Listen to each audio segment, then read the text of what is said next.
Assalamualaikum warahmatullahi wabarakatuh. Perkenalkan, nama saya Nita Anggraini. Saya sedang berada di peternakan sapi. Saya di sini akan mempelajari reproduksi seperti kehamilan, kebuntingan, birahi, terus. Ternak estrus.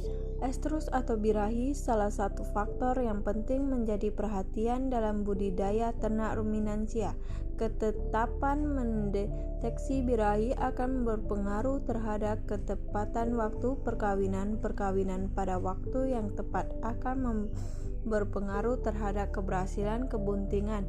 Karena mengawinkan ternak ruminansia di luar waktu birahi tidak akan terjadi kebuntingan. Estrus atau birahi adalah kondisi di mana ternak betina ingin dikawinkan birahi pada ternak. Terjadi setelah ternak dewasa. Usia dewasa pada ternak ruminansia bervariasi tergantung kondisi tubuh dan bahkan dewasa kelamin.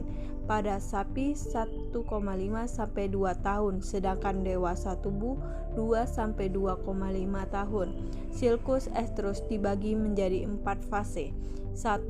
Portus terus atau persiapan. Fase ini terjadi perubahan tingkah laku, perubahan alat kelamin luar pada ovarium, terdapat folikel, grap, kelenjar endomerium tumbuh memanjang, verkis terjadi reaksi, terjadi pertumbuhan folikem yang cepat.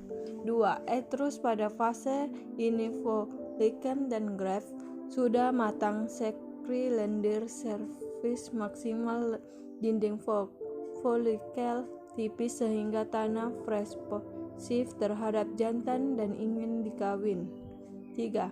Mesterus. Fase mesterus terjadi selesai ternak menolak untuk kopulasi pada korpus, homorhigus pada ovarium, verkis sudah menutup. Fase ini terjadi penurunan kadar estrogen. 4.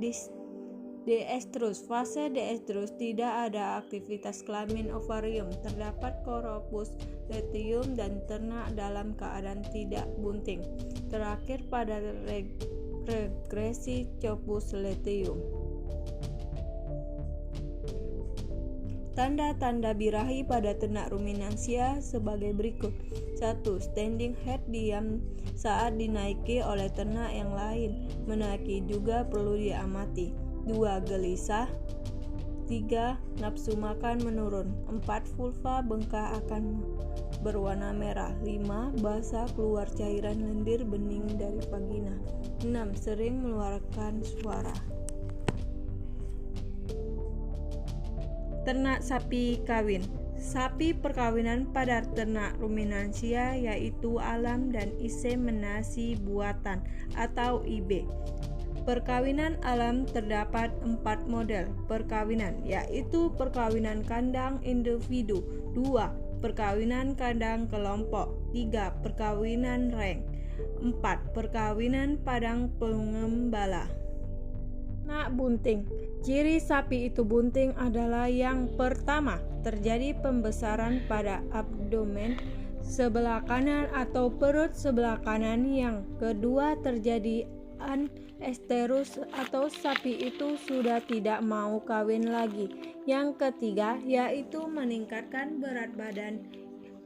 Itu bisa dilihat dari informan sapi atau bisa dilihat dari badan sapi itu sendiri. Keempat, kemudian terjadi gerakan calon anak sapi bila buntingnya sudah di atas 3 bulan. Yang kelima, gerakan sapi induk mulai melambat, tidak bisa gesit seperti sebelum sapi itu hamil atau bunting. Yang keenam, bulu sapi mengkilap, kemudian bila diusap atau dielus itu akan sedikit rontok. Yang ketujuh, sapi lebih tenang, tidak agresif seperti ketika sapi itu belum bunting. Yang ke-8 yaitu pembesaran pada kelenjar air susu, ambingnya mulai tampak dan punting susu yang sudah mulai sedikit besar. Kemudian yang ke-9 yaitu keluarnya air lendir kemaluan yang berwarna kuning. Bila berwarna jernih itu berarti sapinya birahi kembali. Yang ke-10, Otot di bawah kemaluan keluar. Di bawah kemaluan persis di sana itu kalau tidak bunting dia akan kempes. Tapi bila bunting itu akan keluar ototnya besar yang ke-11. Kemudian maluan itu akan tertarik ke atas ke kemaluan akan tetapi atas dan mengeluarkan lendir berwarna kuning.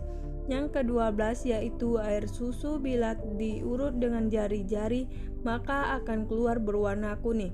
Yang ke-13 bagian dada membesar. Bagian dada itu di atas kaki depan sapi di sana akan kelihatan membesar.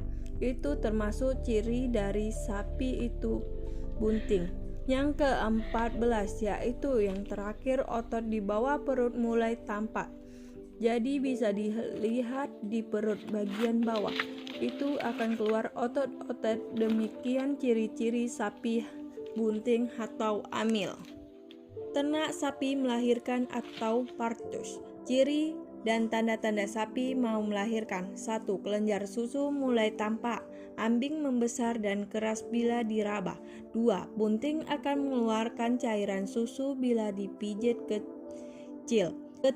Sapi akan tampak gelisah dan mondar-mandir kesakitan. 4. Bentuk tubuh memanjang dan bagian perut ke bawah. 5. Bagian kaki belakang melebar dan terbuka serta sulit digerakkan. 6. Edaman pada vulva, lendir pada serviks akan mencair berwarna kemerahan dan hangat bila disentuh. 7.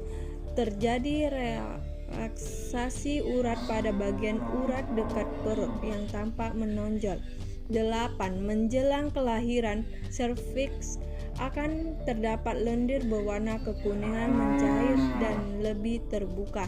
9.